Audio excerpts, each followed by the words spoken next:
Once again, good evening, folks, and welcome to another edition of TalkSports, where we speak with the movers and shakers in sports, the sportsmen, sportswomen, and administrators of past and current. Well, this week, our guest is former national volleyball player, level 1 track and field coach, is also a cricket umpire, and a coach of cricketer Emmanuel Stewart. He's currently the secretary of the Carriacou United Cricket Board, the organisers of cricket, the Sister Isles of Carriacou and Petit Martinique.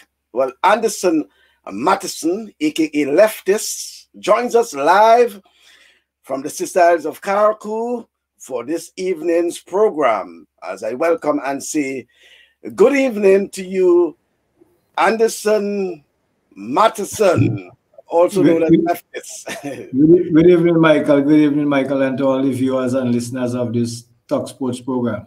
Okay, and thank you very much, live from, and just by way of clarification, you're actually in Hillsborough, exactly where you are? I'm in 6 Roads, Carriacou at the moment. 6 Roads? 6 Roads. Well, yeah, like in middle of Carriacou. And when you say 6 Roads, you talk a lot about Parang. You hear Parang, you know. That's the home of Mecca of it. Okay then, okay. All right. So how are you coping? How have you been coping, especially with the pandemic?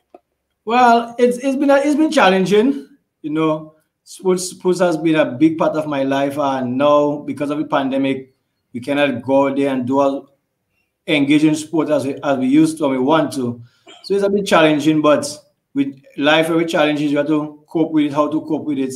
So I'm coping by going into the land, doing some farming to occupy my time.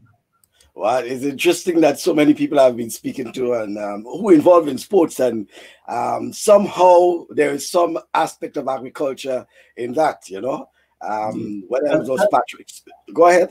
As sports people, you know, we're active, and you have to find some activity to keep you occupied. And farming is all they're doing is hands-on doing it. So I guess that's natural. And I grew up in farming. You know, my mom is a farmer. That was send me to school, all my siblings to school. So it's part of me also. Yeah. Well, it's interesting because most times we either the sportsmen and women have been speaking to, there's always this farming aspect, that's the agriculture, and to some extent culture as well. But that's why I basically want to ask you, you know, so many hats you were or continue to wear, you know, sportsman, administrator, entertainer, and then I wanted to say more, but I must put in agriculture as well. So Anderson, how did you start with such deep involvement in sports and by extension the culture and all these other things that you're actually speaking about? Michael, growing up in the village of 6 Roads, we were very involved, a very active community as a child growing up. We didn't have no established or sporting or cultural group, but we, as players, as kids in the area, we would congregate close to the primary school every afternoon playing cricket or football, whatever was in season, rundles, whatever was in season, and we started there. And after the game, when the sun goes down, you'll get into the cultural aspect. You start singing, dancing, and that's how I got into it as a young boy in the village of 6 Roads, because we're very cultural, very sportish, and so I got involved in it from a very young age.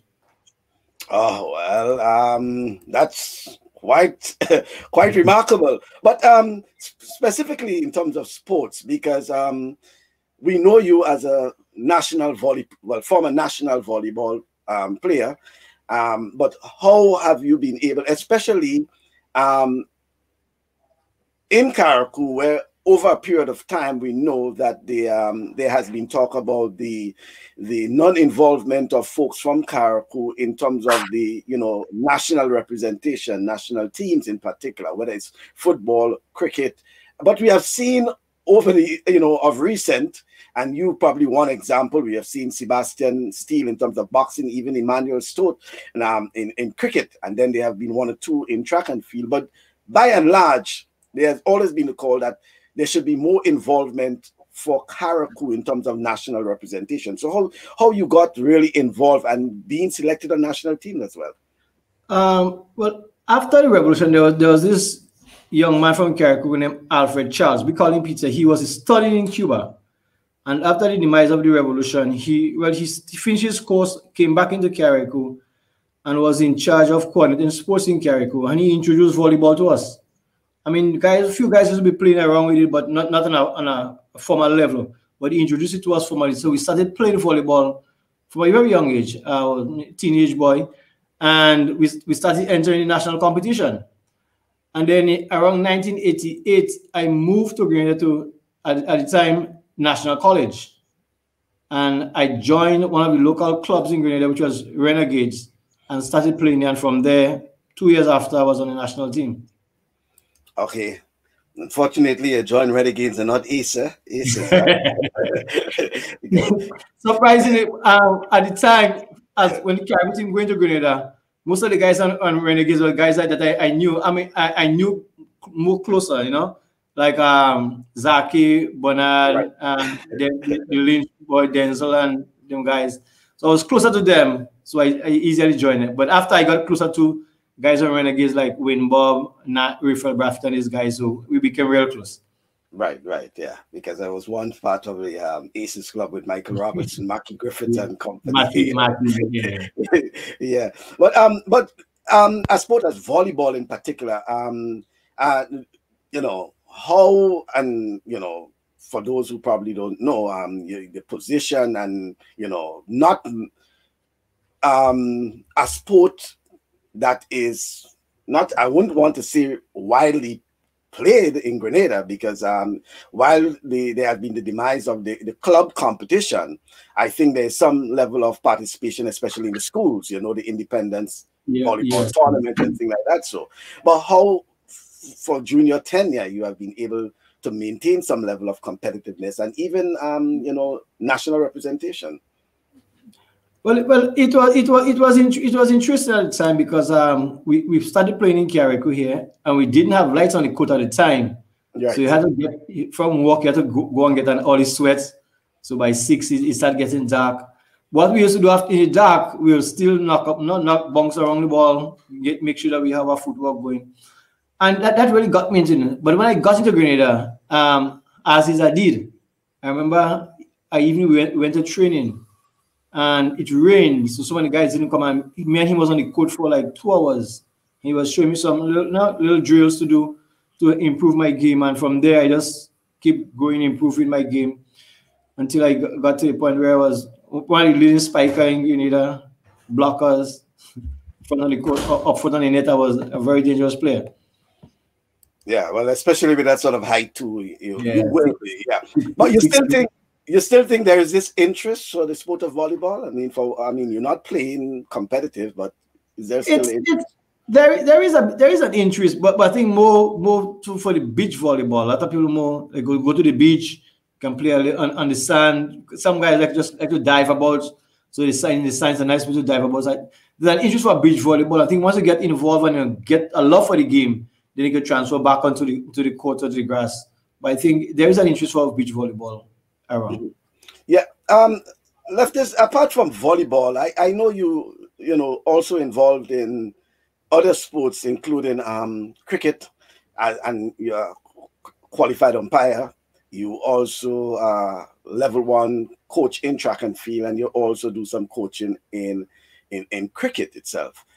How do you manage all these involvement? And by the way, your routine in terms of traveling from, you know, Carriacou to the mainland and back and forth, especially during the hectic sports season?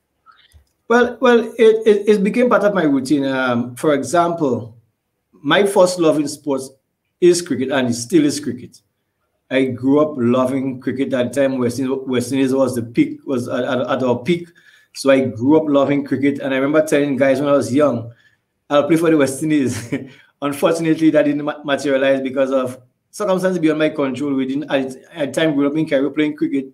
There was no coaches to help you develop whatever little talent you have. So by the time we started learning the game, I was past the age for really seeking national selection. So I ventured into helping building my team, my village team, 6 Brunswick. And from there, I got injured. Unfortunately, I got injured in 2004, October 24th, 2004, actually, I got a knee injury, and that ended my playing career in all sports, basically. Oh, well. And I got injured playing basketball. Oh, so you also have a basketball as well? Okay. Yes, I did play some basketball. Yeah, but let's talk about on the Sister Isle itself too, in terms of sports, because you also as a level 1 track and field coach, you would have either coached or seen, you know, some of the talents from Carriacou and Petit Martinique over the years, especially when we have the inter-secondary schools track and field championship. Do you think, and by the way, with all kudos to those folks in Carriacou, especially in the field events, because I know over the years Carriacou has been able to hold its own in terms of the field events, you know, both male and female, the javelin, the throws, you know, and things like that. So what sort of talents we have seen that probably would have missed over the years, and probably potential for, you know, the next few years? But we have, like you say, we are very talented in the throws. I think it's natural growing up as boys playing cricket and stoning mangoes. That natural throwing action is natural, come natural to us. So guys grow up throwing all the time. So we have that ability in us. And there was some talent in the field, but I think some of the guys, the discipline to train is one of our problems with a lot of our young sports persons, that discipline to train consistently in and out of season. I think with that aspect, the lack of that discipline, some of these athletes didn't really go as far as they could have go or can go.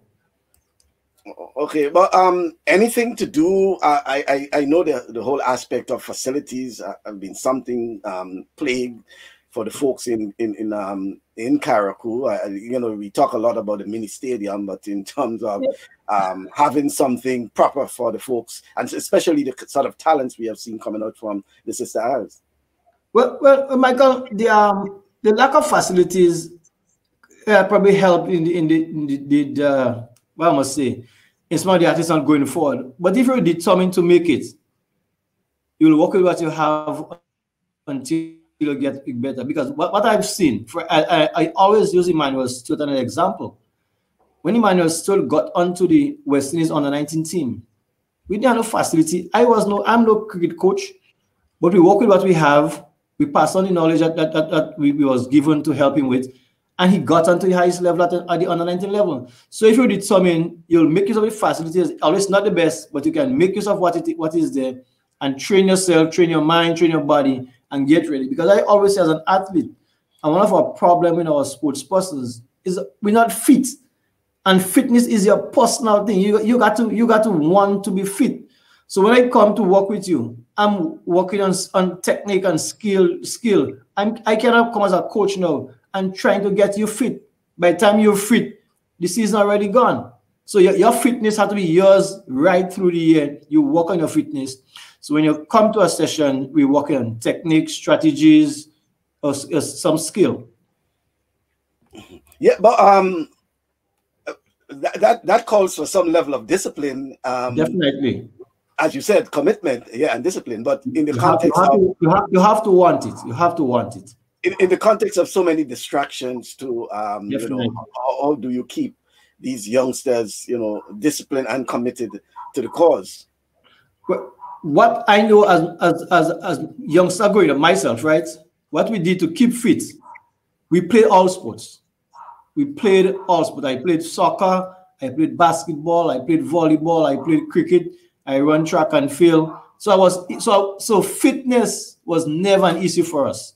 We was always fit as kids growing up, always fit. So whatever little coaching sessions we had, whatever little techniques that we show you, we was already fit and ready to participate. But a lot of our athletes now, persons involved in sports, they're involved in sport, but they don't want to do the hard work, the training. They watch other sports on TV and want to practice all the fancy stuff. But to do the fancy stuff, you have to practice it and do a lot of work behind the scenes when nobody is watching, do all the hard work. So when you go to perform, performance becomes easy. But a lot of our young athletes don't want to do the hard work. Okay.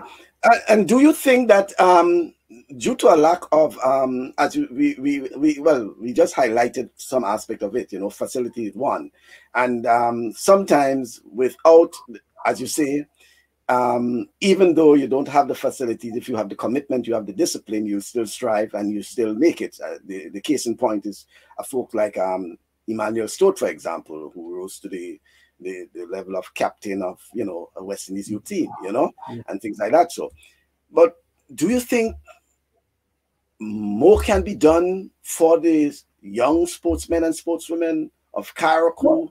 Most definitely. Most definitely. And by extension, and I want you to, you said yes, so I want you to extend on that. But in addition to that, by way of even scholarships, I was reading something just a few days ago where, there was some call for more of these sort of opportunities for folks from Carriacou in terms of, attaining, scholarships and things like that. So, I wanted to comment. Michael, I think we have to start first of all with a lot of the parents. A lot of our parents fail to realize that sports is an opportunity to help educate your kids or to give them a career. Sports is big business, is business now, it's money, it's big monies. So you can't just say, well, oh, my child has to be academic. You can be both. And we know a lot of the kids now are not very academic. Some are very academic, but most of the times you find kids who are involved in sports don't tend to go towards the academics so hard.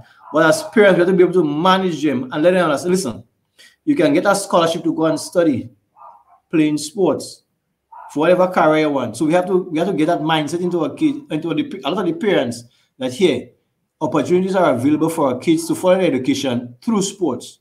So we got to balance the time between the sports and the academic to ensure that they have the qualifications necessary to get to the next level. But also need to have the skill, the talent in whatever field to be able to go forward.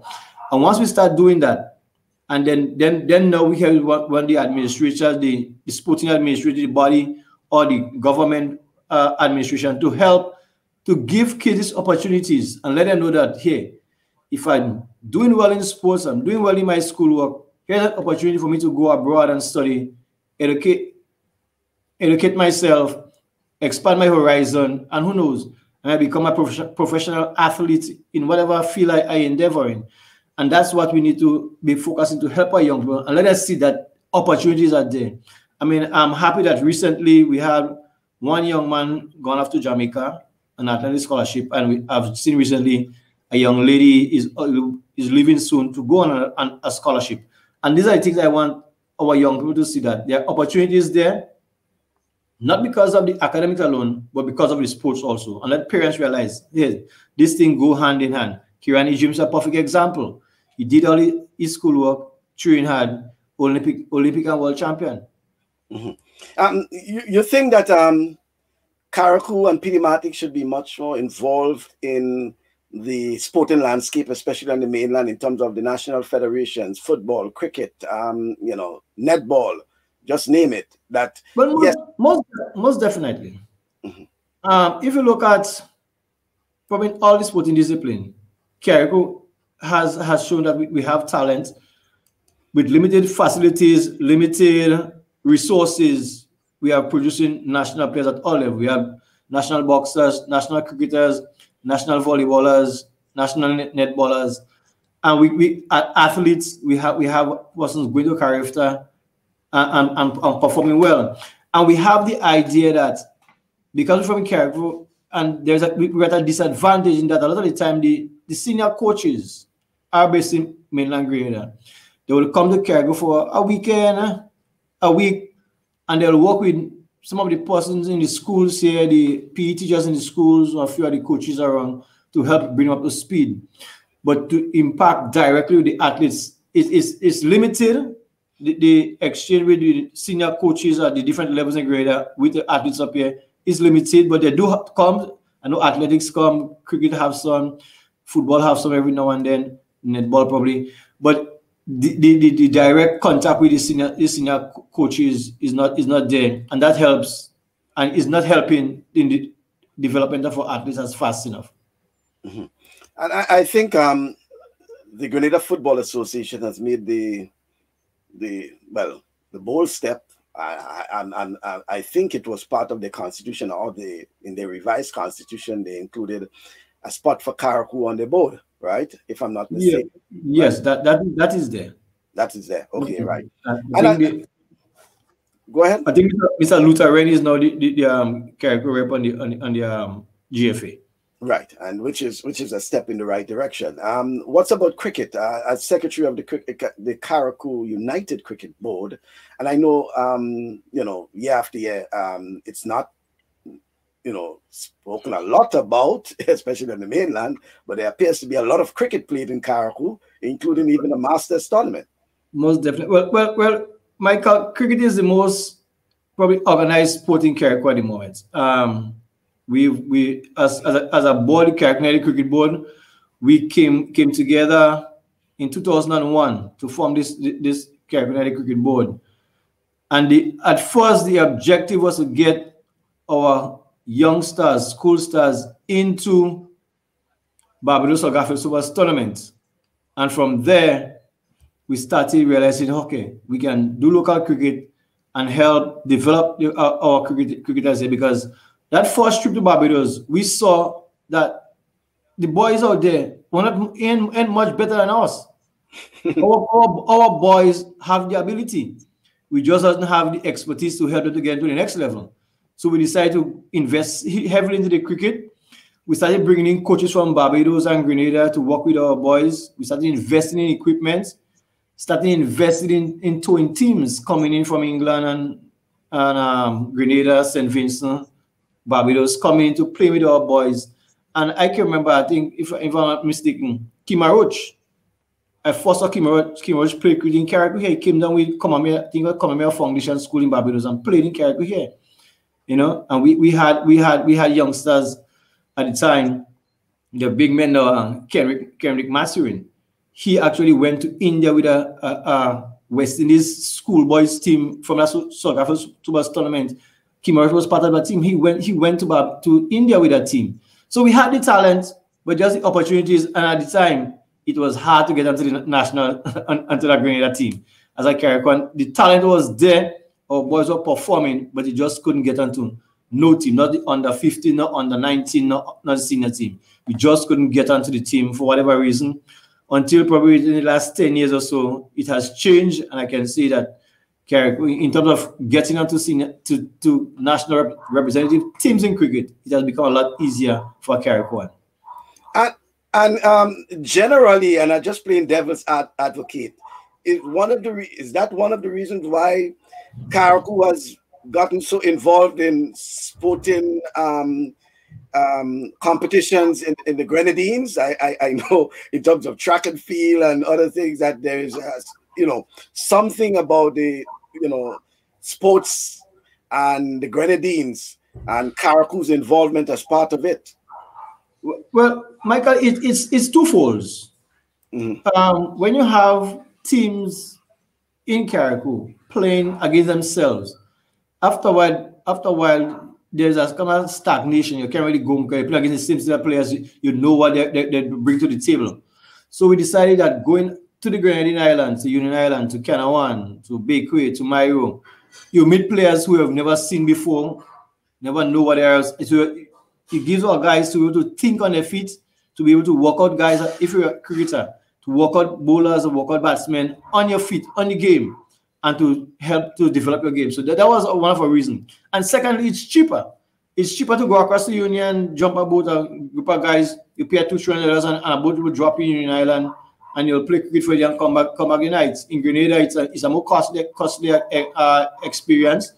So that is one of the reasons that we think. And then from time immemorial, the Grenadines has always been like one nation. Always two different nations making up the Grenadines, but it's one nation still. The Grenadines, we were own little independent nation in between the mainland St. Vincent and mainland Grenada. Because some of the same complaints you're hearing from, we hear about Grenada, guys in Union and Bakeway complain the same way about St. Vincent. So we're unique within the Grenadines Island. So we have that uniqueness that from in all aspects of our life, the culture, seafaring, everything is there. So sports is just the next avenue. I hope it's not a license for St. Vincent to make a bolder claim for Carriacou. Yeah, but you know, the whole issue of you know, the logistics, and that's what I wanted to ask you about in terms of the challenges from the folks of Carriacou in terms of the integration of sports on the mainland, in terms of the logistics. You know, what as someone as you who have been doing that for so many years, the back and forth, what you hoping could be done in terms of even some sort of concession for sportsmen and sportswomen and administrators who do that, you know, so many times in a particular year?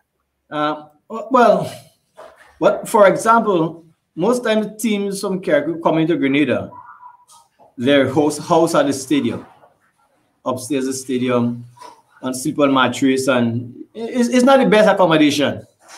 You know, since I know myself as a sport person coming to Grenada, that's how we bring us, whether it's GBSS or Boca, get some mattress, send it for us, and we on the floor.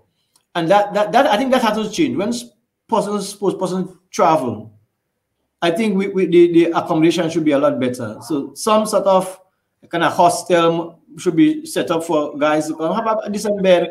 Guys could lie on, rest yourself, so that you can have a good night to perform. Secondly, the traveling. In the holidays, I know guys used to come down with Osprey in the morning and come down in the morning and go straight to the cricket game. You know, you come down with Osprey, leave Carriacou 6 o'clock in the morning, reaching Grenada by 8 o'clock, and a game started 9:30, 10. So if the game is in Grenville, you come and drive for another hour to Victoria Park and get ready. And it's not the best way to see persons perform. And that used to happen a lot in the past. It is not happening as much now, but that's something that I think in the past that has helped to a lot of the sports people don't want to come to Grenada to perform because it's too hectic, too challenging. When you come in, you come off the boat, you're not feeling well, you have to go and play and this kind of things. And then you're driving from St. George's to Victoria Park or Progress Park in Grenville to go and play a cricket game. It's not an easy task mentally and physically on the body. Mm-hmm. All right. If I may just add, Dwayne Gill is saying we have seen an increase in the number of cricketers from Carriacou going on to make national teams. This is largely due to the contributions of Leftists, Devon, Matheson, and other coaches at the Carriacou United Cricket Board. They have done a very good job with little resources. If we can find a way to deal with the challenge of transportation, we believe more players will come through. Leftists? Yeah, and I must say kudos to Dwayne also, because since he became president and more involved in the GCA, we have seen a lot of more Carriacou cricketers emerging on the national team, because I know he taken a keen interest in seeing what talent we have up here and always inquiring what is happening with our cricket to make sure that we are on par, getting ready to the point where we can have persons on the national team right through the year. So kudos to doing and the team at GC. As like I say, for the last 10 years, it has been a lot easier for Carriacou to get onto select teams, national teams in Grenada. Yeah, and you know, even before Dwayne posted that, you know, is something I think of recent. You would say that Carriacou has had good representation at the various levels in national teams, especially in cricket. Most definitely, especially under 15, under 19, especially. Yeah. We had a few guys. Well, Emmanuel is on the senior team, but we had a few guys on trials for the senior team and really breaking through. But I think sooner or later we're going to have a few more guys getting onto the national team. Mm-hmm. And what's about the grounds? Just one. Well, the grounds is still a challenge. It's a challenge, and the challenge is because of equipment. Because we have one ruler in Carriacou for grounds for cricket, and we have three grounds basically. We play cricket on, and one ruler. So you know it's a challenge to move from ruler from one ground to the next, and this kind of thing. So the challenge is equipment, but I think we have some competent ground staff who do once they're given the equipment and time, they produce good cricket wicket and outfields. And during the Masters tournament, you'll hear, because it's a private tournament sponsored by Hotel Arena, so they invest and bring some additional equipment for their ground staff. And all the teams over the years, you commend the staff, ground staff, for their the work that they do on the pitches itself, the wickets itself, and the outfield to have tremendous success and good cricket during that Masters tournament. Is it so much a challenge for you, leftists, in terms of knowing the rules and applying them as probably whether you're officiating in volleyball, as a cricket umpire, officiating in track and field? I mean, applying these rules, how challenging it is for you? I think once you know the rules, you need to practice them, so it becomes part of you. Knowing you can know the word theory on paper, you can know all the rules, all the regulations, everything to know, but you need to practice, And one good way of practicing what I do, especially for cricket, anytime I'm watching a cricket game, I make the calls, like LBW and these kind of things. I make the calls. I try to make it in real time as the game is happening. A ball might hit a batsman and I might say my missing leg, hitting outside the off stump, hitting outside the leg stump, and this kind of thing. So you try practicing as much as you can. Also, I do little school games to help sharpen your skills. So the more you practice, is the better you get to apply the rules, so that when you get to a bigger game, it's second nature to you. You know it and you can apply it. Is the practicing anything similar to the parang? You say practice, and I know you have to do a lot of practice. Yes, definitely, because parang we do a lot of practice for the string band music, parang music. Once we prepare material, we go nights after nights practicing, making sure we have everything in line to ensure that at the end of the day, when we go out and perform, we can give a masterful performance. So it's practicing in life. As everything you do, you gotta practice. Practice, make prominence. Leftists, you have really given quite a lot to Carriacou, not just in sports but in culture as well. Because as we speaking to you as a former national volleyball player, level 1 coach in track and field, cricket umpire, cricket coach. I'm also a national IWF certified official also. Right, and a certified. But then you also a Calypsonian, and when I say a Calypsonian, an accomplished Calypsonian, definitely, by standards. Parang entertainer. I mean, how again? And not forgetting when we started off, a farmer too, how do you find time to put all these things into perspective and to keep going and going and going and, just probably adding. Time management, you have to make time for everything. Everything has its place, because like I say, the entertainment part, the cultural part, and in Carriacou, we have seasons for everything.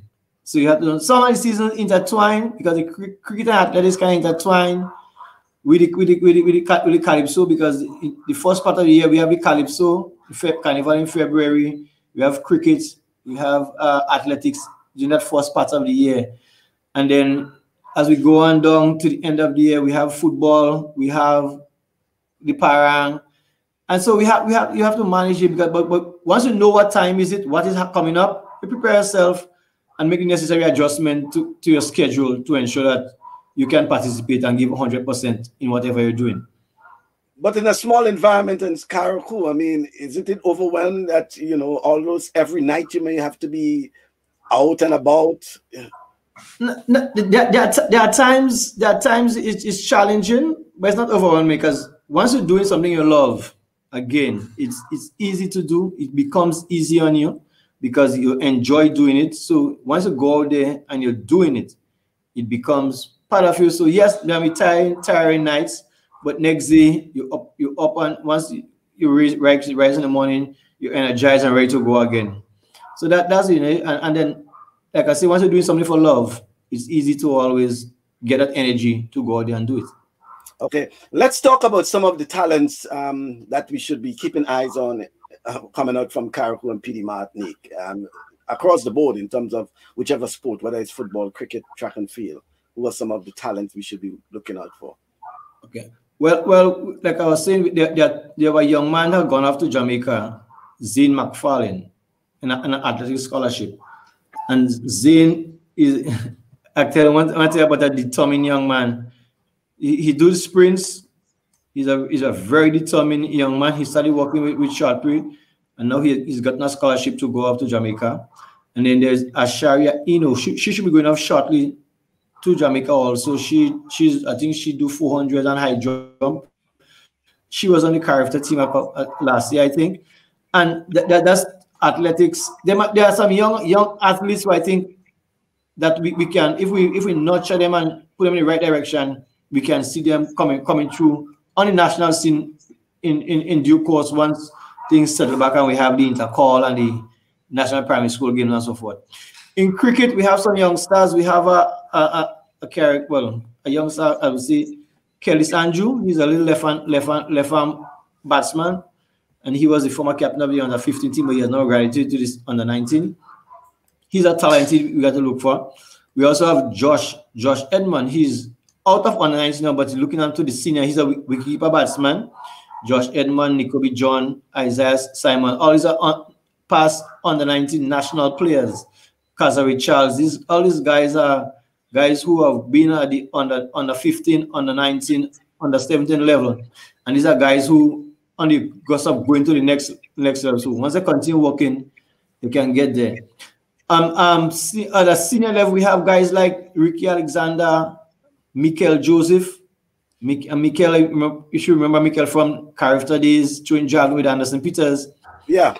Yes, he's still around. He's still pretty young, in early 20s. So he's still young, but he loves cricket, and he's one time we're looking to get onto the senior team pretty soon. He has the ability as a batting all-rounder, a very excellent fielder, and we have that ability. In soccer, we have quite a number of young talent. We have Dione Williams, Dequan Alves, the young fellow from Petit Martinique. What's his name right now? I can't remember his name right now. But there are quite a number of young talented footballers. Same Isaiah Simon in football, and we have also there's a young lady, as Dequan's sister. She's also in track and field. She does shows. What's her name? I can't remember her name right now. But as Dequan's sister, but she's an excellent thrower, big, strong young lady, and the national coaches have spotted her ability, and it has been working with her to go on to the next level. So I think there's some ability there, and we have some young ladies at the, I think, under 21 netball level who has been on the national team playing. So like I say, it's a commitment to keep training to go to the next level. That is where I think a lot of our times after our athletes reach at the under 19 level, that commitment after leaving school to continue training outside the school to get to the next level, that's where the hard work comes in, and that's where a lot of our athletes fall by the wayside. And not only in Carriacou, I think it happens in Grenada also. Oh, okay. And that's the name you were talking, Ashare Ino or something? Yes. Yeah, a student of Hillsborough Secondary School, who female high jump and 400-meter athlete from Petit Martinique. Petit Martinique, yeah. Yes. And she has been awarded a 2-year athletic scholarship by Edwin Allen High School in Jamaica, and she'll be doing an associate's program over in Jamaica. Edwin Allen seems to be attracting a number of students, high school students from Grenada. I know of at least 2 others who have attended Edwin Allen High School and then afforded full-time scholarships to the United States. Most definitely. Yeah. So that's that. Like we're saying, Michael, is just opportunities for young people. And when these opportunities comes about and they can use it, take advantage of it, I think in the next few years we can have some athletes at the international level. Okay.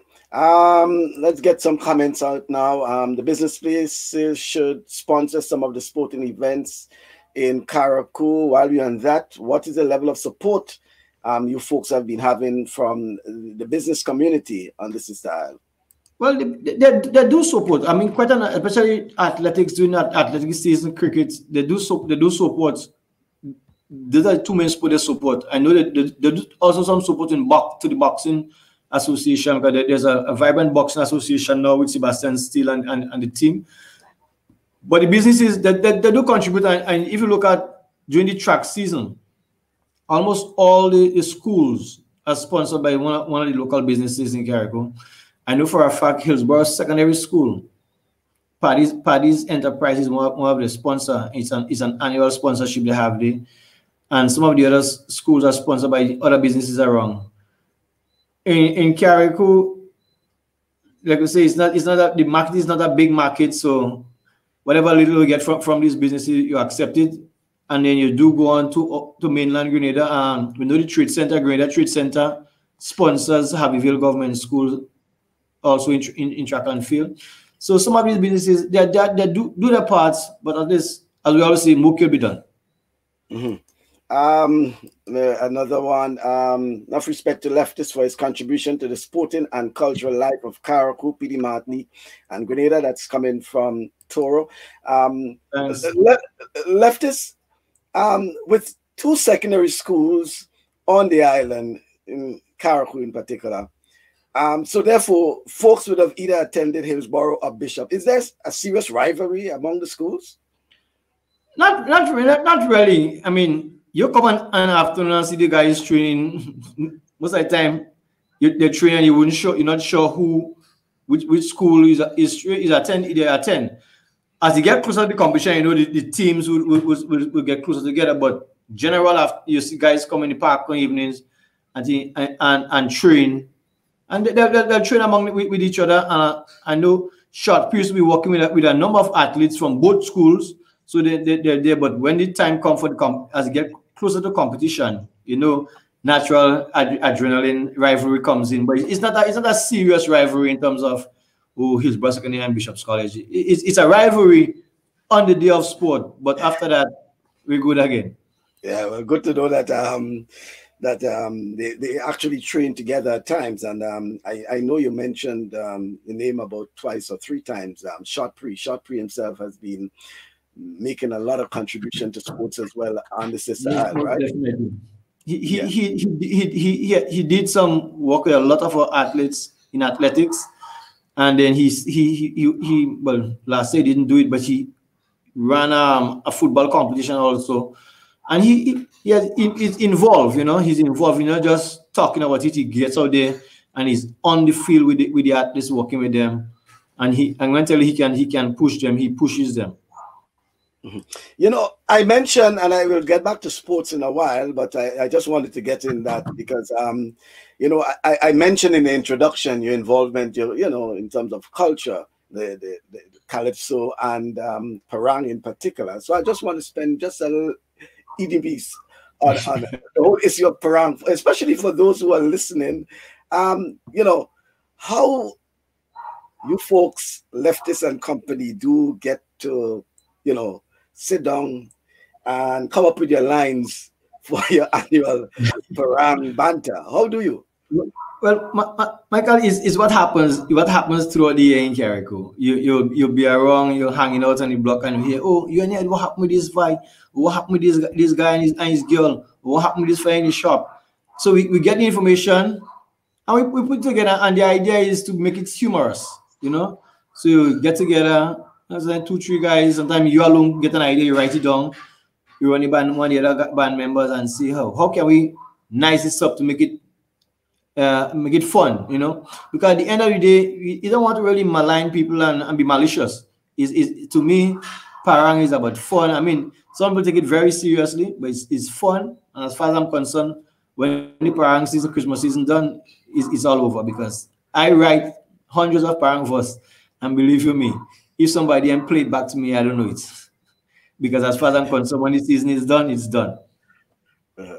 But you agree it's part of the culture of the style. It's a serious part of our culture, And we grew up in, like I see people like me, I grew up as a child hearing these guys coming around 2, 3 o'clock in the morning, 1, 2 o'clock in the morning, and you're hearing this sweet music, man, and you gotta get up. But your kids, you can't go in the front and open the door, you gotta stay behind. And when the parents open the door, as the door open, you first person out is you. You got to be in the thick of everything to hear what's happening, to see what's happening. And we grew up, once you grow up in that culture, grow up with that love, you're gonna get involved with it and try to pass it on to the next generation. And you think the parang, string band, those sort of things should be, put onto the level as how they're trying to create the jab as a sort of, international showcase for Grenada. So too should be the parang and string band for Carriacou. Well, the string band is whole, because besides the parang, the string band in Carriacou is a whole aspect of our culture, which is involved in every aspect of our culture. Our traditional weddings, our tombstone feasts, boat launching, whatever you have in Carriacou, birthday parties, weddings, celebration, anniversary, christening, death, funeral, wake, everything, string band is there. It's part of our culture, and you can't get rid of it. Anything you do in Carriacou, string band music is there to entertain you, and it has become a huge part of our culture. And I'm involved in a group now called the Culture Train String Band Group, where our aim is to really expose the string band culture, teach young kids the string band music, so that when our time would have passed, there's a generation behind to take it and go forward with it. Yeah, and I saw something. I think it was last year. I don't know if it started last year or before that, but I just came across it last year, where there is this. They actually a competition on the street itself, where you come from one village and you meet from another village, almost like in a junction. And there's this there's this banter, The thing is that has always been part of the Christmas Day serenading. All right, yeah. On Christmas Day we serenade, and once you meet another band, you have what you call a clash. Right, the clash. Yeah, who's the better band? And 2018, we decided to try to revive it. From the same area, we decided to revive it. So it's the boys in Export Studio. They call themselves the for the name they give themselves, the Stewart Boys. The Stewart Boys, and because every Boxing Day we go across by them. So they decided we're gonna meet and start it. So we started it in 2018. We did it last year, 2019, and this year we're preparing to do it again. And it's becoming a huge thing now. People want to see the that clash, tune for tune. When they play a tune, we play a tune, and who could come with the bigger tune, and it's part of the whole atmosphere of the Christmas in Carriacou. And that has become a big thing. What has intrigued me most is that when it's going, the seriousness in which you folks, in terms of, it's for the folks listening and watching. Well, I watch because it's actually streaming now, Yes. But for the folks looking at it, it's pure laughter. You have to enjoy it. But what is so intriguing about it is the seriousness on the faces of you guys. Yeah, because like I say, it's a friendly rivalry. Both groups. We're all from the same area, all right? We're all from the same area, so we know each other. We hang out with things, so we know each other. But the idea is we want to see at the end of the day who's the better band, she's the better band. So yeah, if let's say at the end of the day the crowd say that Stewart Boys is the better band, Gova Boys, for the rest of the year you're gonna get talk in the village. So you don't want to get talk, so you have to come good, and while you're entertaining. You got to come have the ideas, we entertaining, but we want to make sure that we have a standard that we can really entertain and bring across with the ideas that it's a fun rivalry. And at the end of the day, whoever they say wins. We're still gonna have a drink together, knock glasses, and continue serenading. They always say the folks in Carriacou is just one big family.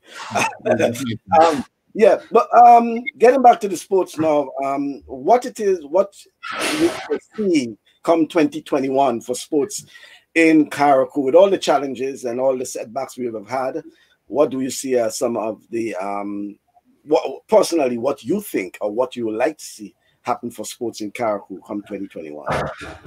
Well, I think the ministry here, and especially divisional sports, have to really come out and really give us show us a kind of direction in terms of the protocol that is needed to get sports started. Because they had a few games, a few netball games, some basketball games, but the protocol is not really in place to know. Because, for example, the cricket board is planning for cricket for 2021, and we know with our sponsor, we have to have strict protocols in place and adhere to these protocols in terms of the social distancing, the sanitizing, but the thing is, the difficulty is that cricket in Carriacou has a big fan base, a big following, and we don't have the kind of sitting facilities to have to kind of spread out people that fast. So we have to see how we can do it to have the fans coming to the games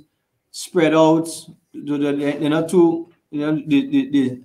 physical distancing issues. We started as a board. We have meetings, Zoom meetings.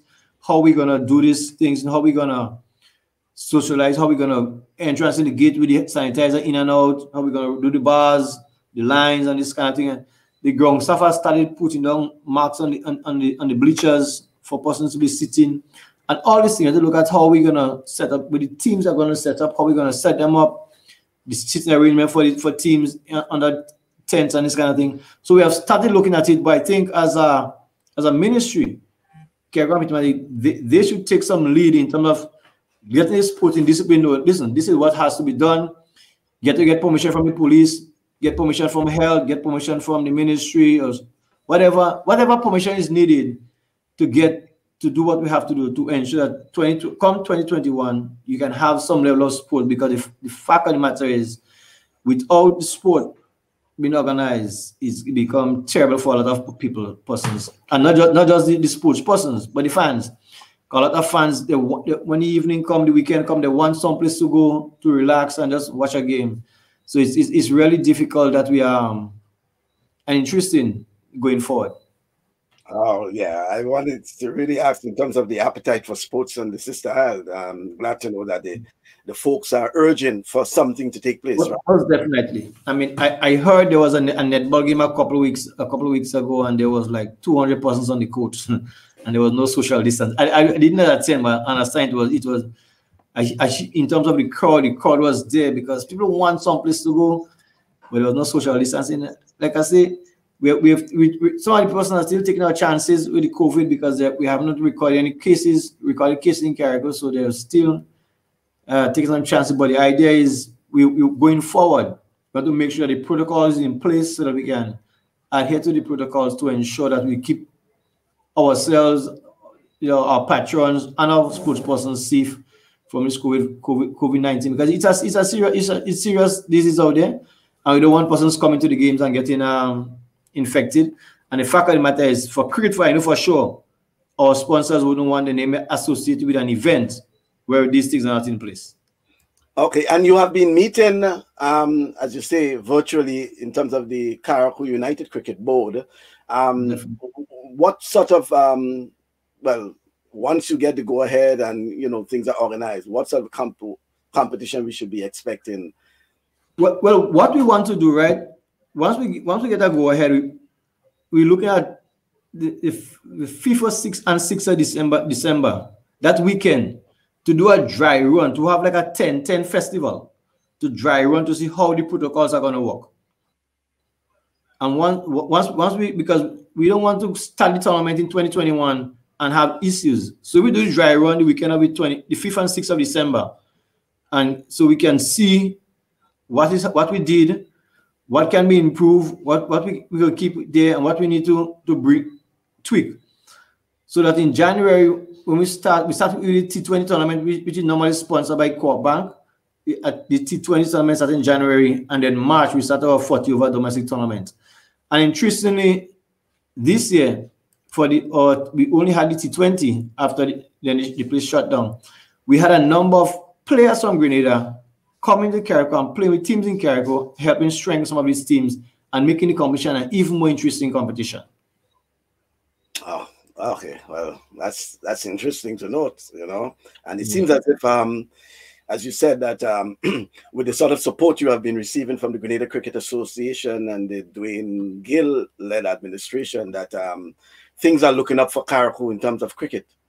Most definitely, because I mean, after the success of the T20, I remember I was in Grenada with the Carriacou senior team, and Junior Murray was inquiring if he can bring up his team. I think he have a team in Grenada into our T20 tournament, and that's something as a board we have to discuss, because guys like Javel St. Paul, Ryan John, Teddy Bishop, Daryl Cyrus, Kishon Mitchell, these guys participated with local teams in the T20 competition, and they go back and talk about the crowds that was in these games and the excitement and the atmosphere. So a lot of more players want to get involved in part of this thing. So like I say, with the protocols we have to put in place, it's a lot we have to do. So that's why we have started early to ensure that when 2021 comes, we know where we're going, what exactly we have to do to ensure that these things can run smoothly. Because, guys, I mean, every day somebody's meeting me, one of the cricketers, but organize a game when we have a cricket match, when we're doing something. And for fans, they want to know when it's happening. So we're working to ensure that come 2021, we can have cricket and have it safe for everybody involved. And as a board, how have you been, you know, ensuring that you have administrators, well, and in terms of the technical administrators, I should say, you know, on par in terms of the knowledge to impart, in terms of coaching, etc.? Well, we work with GCA and Cricket West Indies in terms of training of officials and coaches. And presently, we have a number of persons who have done the level 1 coaching program. Okay, because right now the coaching system in the West Indies is good. You have to do the first aid. You must do the child protection.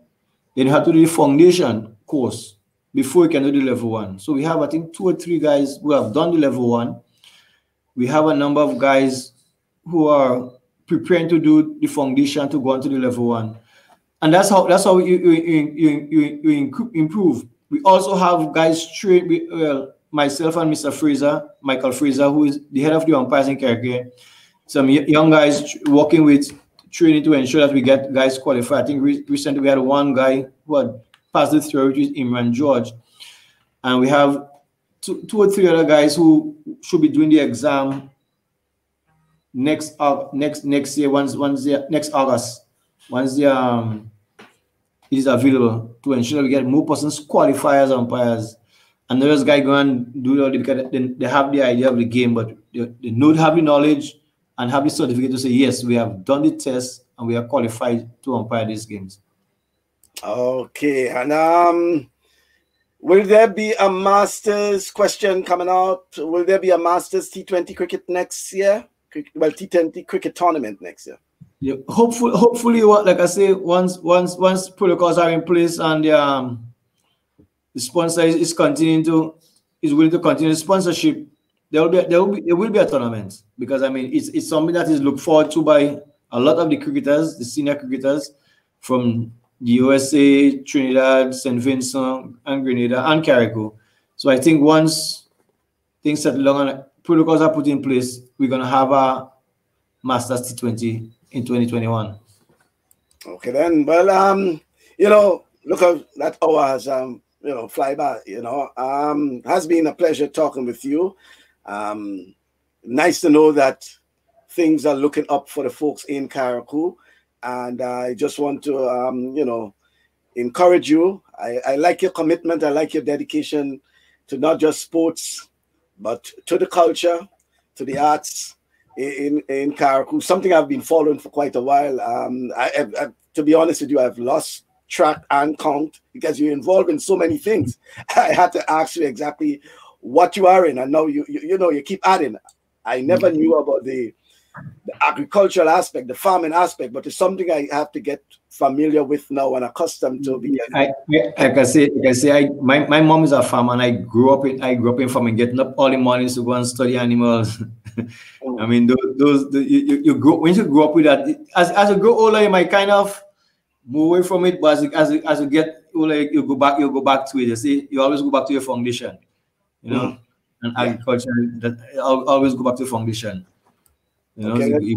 I grew up in it, so right. Well, it has been a pleasure chatting with you, and I hope everything. How the weather has been treating the folks in Carriacou, especially the rain. Well, it's been mixing us. We got some rain last week, but this week we're getting some hot sun. We're getting some hot sun. But there's probably some rain on the horizon coming across. So hopefully we'll get some rain for the weekend. But it has been a hot week. Yeah. Very hot. All the best, Leftist. I haven't been to Carriacou in a while. I know a visit is long overdue, you know. But hopefully I'll be in Carriacou. I have so many friends in Carriacou, you know. And surprisingly, there are a lot of folks who actually live in the mainland and are from Carriacou. When you really check their background, they're actually from Carriacou, you know. Yes. Yeah, and even some folks here in New York, I meet from we're spread all over the world. We're all over the world now. Yeah, that's great to know. Yeah. Not forgetting that Dr. Nicholas Braffett, Earl Braffett himself. Earl Braffett in Silicon Valley, California. Yes. And Carriacou itself has provided, or Carriacou and Pidematic, they have provided 2 former prime ministers, right? Most definitely. Yeah, the late Nicholas Braffett and Hubbard Blaze, right? Yes. Yeah. Okay then. Well, thank you very much, Leftist. Thanks for having me, man. All the best. All the best. Thank you very much. Okay, go, folks. That was, Anderson Leftist Matheson, as he says, former national volleyball player. He also is a level 1 track and field coach. He's also an IWF certified, track official. He's a cricket umpire. He's a cricket coach. He's a calypsonian. He's a string band parang, whatever it is. He's also a farmer. Very, very much involved. Well, thank you for viewing, and don't forget to join us on Saturday for TalkSports from 1 o'clock in the afternoon with our guests, the former javelin throw champion, and he's also the Assistant Commissioner of Police. We're talking about Trevor Modeste. And then the following weekend, hopefully, we're keeping our fingers crossed, former West Indies wicketkeeper batsman Junior Murray will be on our program. So back-to-back Saturdays, Trevor Modeste and then Junior Murray. Should be interesting, folks. So that's all for now. Until then, stay positive, test negative.